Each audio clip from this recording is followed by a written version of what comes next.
솔직히 네. 호텔에서 저 요리사 생활 10년, 15년 해도 뭐 성공이라기보다도 괜찮게 장사가 될 거라는 보장은 없어요. 외식인을 위한 푸드 비즈니스 전문 영상 매거진 아스타TV 주기자의 최고위에 오신 여러분 환영합니다. 외식 산업의 변화는 너무나도 빠릅니다. 그래서 더 쉽지 않은 창업과 경영, 어디서부터 손대야 할지 아리송하시죠? 3,000명 이상의 취재를 갱신해 나가고 있는 외식업 전문 주기자가 나섰습니다. 생생한 현장 인터뷰, 기획기사, 뉴스 분석 등의 콘텐츠를 통해 실패는 줄이고 기본은 탄탄하게 누구나 최고가 될 수 있는 외식 경영의 길잡이가 되어드립니다. 여러분, 외식업은 현장의 소리가 핵심이고 또 가장 중요합니다. 저와 함께 가시죠.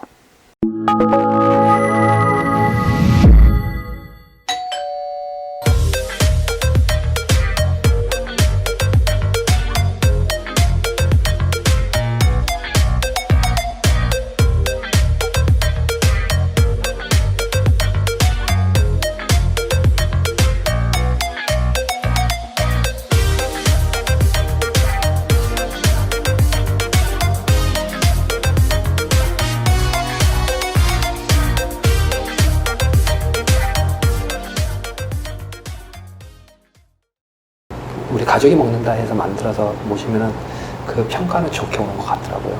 그리고 한편으로 부담도 많이 돼요. 왜? 대통령 요리사는 뭐 특별한 거라고 생각을 하시는 것 같아요. 그리고 대통령이 먹는 음식 뭐지? 근데 그렇지는 않거든요. 사실은 사람이 만드는 네. 거고. 빠밤. 네, 그래서 지금 대표님의 위치는 예전에는 청와대에 계실 때는 오롯하게 셰프셨어요. 요리사. 근데 지금은 셰프이면서 경영자. 네. 이제 두 가지 이제 포지션을 다 갖고 계신데 대표님 그 둘 중에 어느 쪽이 더 적성에 맞으세요? 저는 경영을 할 것이냐 셰프는 셰프가 맞는 것 같아요. 제 성향이라면. 네. 경영은 솔직히 조금 저랑은 좀 안 맞는다기보다도 쉬운 게 아니에요. 좀 약간 결이 다른 일이잖아요. 결이 다르고 저는 이제 제가 그냥 음식을 해서 그냥 음식을 만드는 쪽이 저랑은 더 맞는 것 같아요, 사실은. 네. 그 보면은 그 외식인들 중에도 어떤 셰프로 시작을 해서 그렇게 경영자가 네. 돼서 동시에 하는 분이 있고 어떤 분은 처음부터 그냥 경영으로 시작해서 요리는 끝까지 손 대지 않고 그냥 경영만 네, 하는 맞아요. 분이 있잖아요. 맞아요. 그래서 저는 여쭤보고 싶은 게 그 셰프이자 경영자 이 두 가지 균형을 잡는다는 게 쉽지 않을 것 쉽지 같은데. 않아요. 네.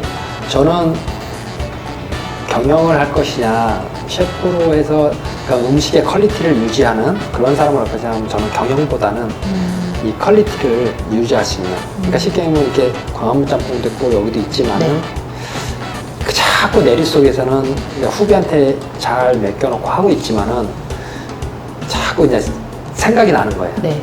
이 친구가 잘 하고 있을까 없을까 그리고 음식 맛을 유지해가는 게 되게 사실 힘든 거거든요. 경영은 뭐 제가 아니더라도 뭐 다른 사람이 이렇게 해서 갈 수 네. 있는데 음식의 이 퀄리티를 유지해가는 거는 제 목일 것 같아요. 그래서 저는 나중에 이렇게 사업이 확장되면 경영을 할 것이냐 셰프를 할 거냐 저는 전체적인 음식을 조율할 수 있는 그런 쪽으로 가고 싶어요. 경영은 경영자 따로 두고 그런 식으로. 왜냐하면 제 음식의 경영은 누구든지 이렇게 해서 할 수 있지만 음식이 이 퀄리티가 낮아져 네. 버리면은 경영 아무리 잘한다고 해도 그건 쉽지는 않을 것 같아요. 네. 그걸 유지해 가면서 경영은 또 많은 뭐 지인이나 이렇게 해서 그 사람이 저보단 더 많이 또 알 것이고 그렇게 해서 서로 이렇게 상호 보완적인 역할로 가면 더 좋지 않을까 그런 네. 생각을 해요. 어떤 음식에 대한 메뉴에 대한 그런 애정이 느껴지는 말씀이셨어요. 네. 저는 가끔 보면 그렇게 요리사로 시작을 해서 사업이 확장되면 요리를 아예 놓는 분들을 봤거든요. 그래서 오히려 막 어떤 매장 확장, 그러니까 가맹점 확대 이런 쪽으로만 이렇게 집중하는 분들을 그런 사례를 봤는데 그러면서 생각했거든요. 저게 과연 맞는 걸까? 저도 그냥 일반 그냥 셰프로서 이렇게 성장을 했었으면은 어차피 주 궁극적인 목표는 네. 자기가 음식하는 것도 있지만은 뭐 돈을 벌기 위해서 네. 할 수 있는데 작년 시절을 청와대 요리사로 했잖아요. 그래서 그런 부분에 대해서 저 사람이 나와서 경영을 해서 물론 지금도 그런 제의는 많이 들어와요. 하나 내달라 뭐 네. 얼마 그렇게도 할 수는 있는데 그거는 제가 20년 동안 힘이 들든 안 했던 그 안에서의 생활들 그리고 묵묵히 일해왔던 네. 그게 잘못하면 한순간에 무너질 수 있는 그런 염려도 없잖아 있고 그러니까 제가 요리를 했지만은 이렇게 좀 유정의 미를 거두고 싶은 거예요. 네. 남들한테 이 사람 돈 청와대 이거 타이틀 팔아서 돈 많이 벌었네 이런 얘기는 듣고 싶은 생각은 없어요. 그게 그런 것 같더라고요. 어차피 제가 뭐 20년 동안 이 커리어를 쌓기 위해서 다닌 건 아니지만은 네. 이것도 나와서 제가 이제 야인이 됐지만은 이것도 기존에 있는 친구들, 지금 있는 후배들도 있겠지만은 그 사람들한테 누가 안 되기 위해서는 내가 이렇게 잘 네. 어떤 선배로서의 선배로서 길을, 잘 네. 이 길잡이 역할을 해야 되지 않을까. 빠밤. 사실은 창업이 이제 솔직하게 얘기드리면 창업이 쉬운 건 아니에요. 네. 솔직히 저도 예전에랑 비교를 하면은 예전에는 뭐 창업을 해서 뭐 어느 정도 하면 돈도 많이 벌고 근데 지금은 창업을 해서 돈을 벌기에는 쉽지는 않은 시대가 도래한 것 같아요. 저는 그러면 혹자는 그렇게 하겠죠. 그럼 뭐 셰프님은 왜 60평, 70평씩 왜 식당을 하고 그러세요? 근데 저는 어차피 요리사고 네. 제 요리사가 제 음식을 먹고 싶은 걸 다 해주기 위한 그렇기 때문에 식당을 운영하는 거지. 진짜 이 식당을 해서 돈을 벌기 위해서 그건 이제 부가적인 거예요. 물론 제가 음식을 잘해서 손님이 많이 오면 돈이라는 거는 따라오겠지만 네. 돈을 벌기 위해서 이 식당을 하는 건 아니에요. 그 대신 생활의 유지가 되는 그 돈은 그 벌어야겠죠. 수익은 있어야 되는 네. 거고. 그래서 그런 부분. 그래서 새로운 창업자들한테는 일단은 자기가 이 중식이든 한식이든 일식이든 모든 음식에 창업을 하려면 제가 봤던 한 7, 8년간은 밑에서부터 어느 정도까지는 자기가 진짜 열심히 남 밑에 가서 네. 괜찮은 셰프 밑에 가서 자기가 진짜 이걸 배워야 된다는 가정 하에서 자기가 완전히 마스터를 하고 그러니까 어떤 수련의 기간이 필요하다. 그렇죠. 그렇게 하고 자기가 그 음식의 창업에 관련된 그런 부분들도 하고 어떻게 상권 분석부터 해서 다 해야지만 그렇게 해도 되느냐 안 되느냐의 갈림길이 서요. 사실은.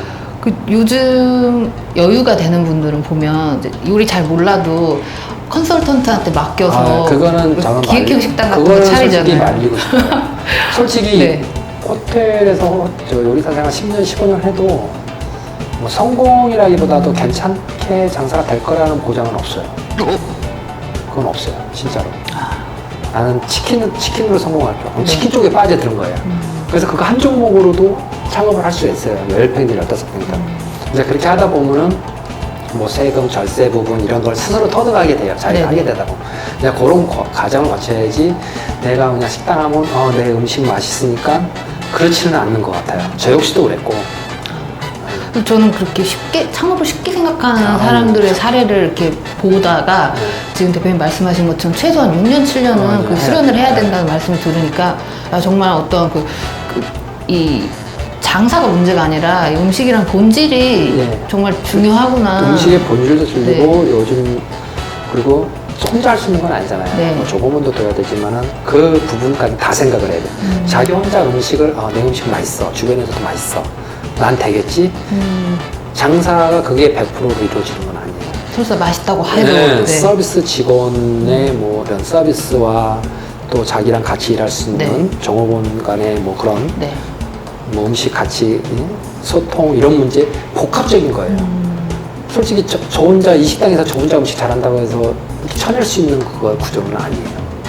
맞습니다. 그런 거를 다 어우러지고 복합적으로 다 딱 맞아 떨어져야지만 자기가 원하는 대로의 방향성이나 이런 게 나올 수가 있어요. 구독과 좋아요 부탁드리겠습니다. 그리고 저 타겟층은 거의 뭐 이 젊은 층보다는 30, 40대, 40대, 50대 정도가 타겟층이 된 것 같아요. 아무래도 좀 구매가 가능한 손님들, 손님들도 물론 젊은 층도 있지만은 물론 이렇게 코스나 얘기 보면 또 한 40, 50대가 그것도 타겟을 잘 정해야 돼요. 자기가 40, 50대 분들이 가정이 많이 사는데 거기서 막 퓨전 스타일의 젊은 층 그런 것도 무시를 못해요. 창업하시는 친구들한테는. 그럼 자기는 20, 30대 여성 고객이 타겟층이다. 쉽게 얘기하면 강원짬뽕 같은 경우는 20, 30대 여성이 고객층이다.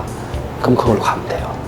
근데 이제 40, 50대, 60대, 70대로 간다 그러면 네. 약간 스타일을 바꿔줘야 돼요. 그런 상품 분석이나 뭐 타겟층을 잘 정해서 창업하는 것도 많은 도움이 되실 거예요. 자, 대표님, 그래서 제가 준비해온 질문은 다 드렸고, 혹시 뭐 끝으로 또 하고 싶은 말씀 있으시면? 아니 뭐 특별한 건 없고요. 이렇게 뭐 네. 모르겠어요. 제가 이렇게 이제 전공은 토목을 했지만은 우연찮게 요리사의 길을 발을 들여서 지금 이렇게 왔지만은 요즘 젊은 친구들은 요리사의 화려한 면만 봐요. 아, 우리가 흔히 얘기하는 네. 스타 셰프들 뭐 연복 셰프나 하셔서 근데 그거는 몇 프로 안 돼요. 자기가 그분들도 나름대로 밑에서 시작할 때는 되게 힘들게 생활해서 네. 그 자리에 오르게 된 거예요. 그래서 요즘 뭐 다 셰프 되겠다고 요즘 몇 년 전에 진짜 뭐 쿡방이 유행하면서 많이 네. 그랬잖아요. 근데 그거는 화려한 것만 있는 건 아니에요. 자기가 준비되지 않는 자는 그 자리를 옹석을 깔아줘도 그 자리에 올라갈 수가 없어요. 저 역시도 그랬어요. 근데 저도 스스로 자기가 절제와 노력 이게 같이 있다 보니까 지금 이 자리에 온 것 같아요. 저도 지금 이렇게 음식을 하고 있지만 남들이 봤을 때는 대통령 요리사 이렇게 하면 뭐 요리사로서 옛날로 치면 뭐 진짜 대장금이잖아요. 올라갈 만큼 다 올라갔다 그러잖아요. 근데 대령수수. 근데 저도 아직도 이 음식에 관련된 얘기 이제 하다 보면 부족한 점 많아요. 많고 그런데 이제 주위에서 다 이쁘게 봐주니까 이 자리에 있지 않나 싶은 거지. 사실 부족한 점 많아요.